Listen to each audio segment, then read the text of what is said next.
Batam boleh tampak seperti kota berpesta dan bersenang-senang.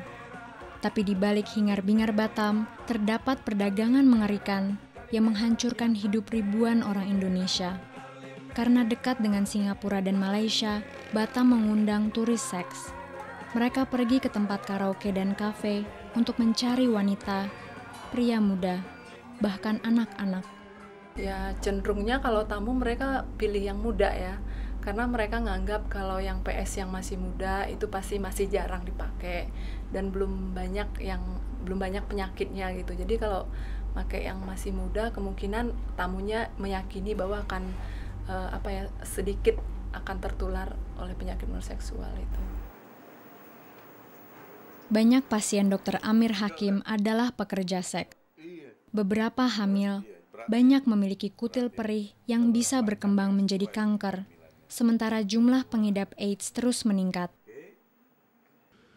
Ia berkata, pelacur atau PSK muda tidak lebih aman, karena perempuan berusia 12 tahun telah dipaksa melayani puluhan pria.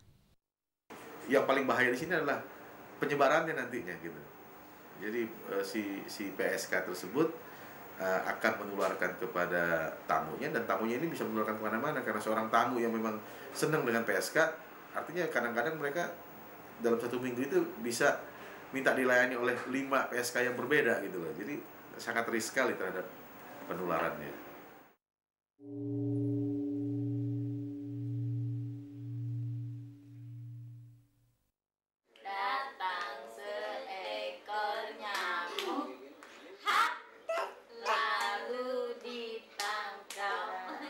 Ibu Lina memiliki 12 anak.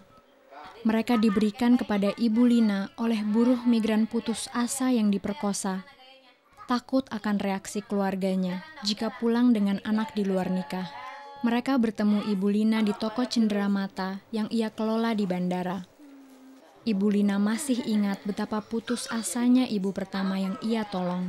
Terus dia cerita bahwa dia tuh di sananya itu ya musibah lah, kalau kata dia musibah, dia dipaksa kadang-kadang dengan anak majikan gitu, kadang-kadang dengan bosnya, dia bilang.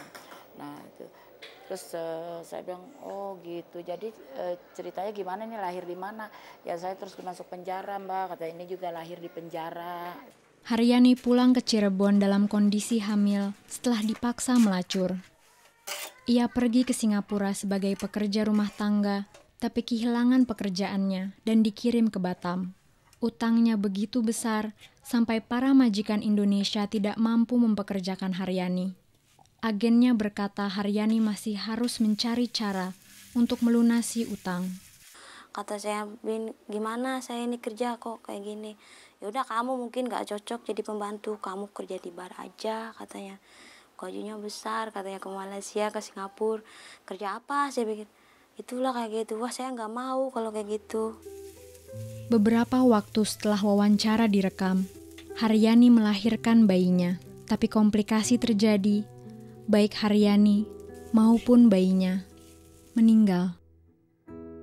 Haryani minta ceritanya didengar karena ingin sesuatu dilakukan untuk menghentikan kesengsaraan yang ditimbulkan human trafficking.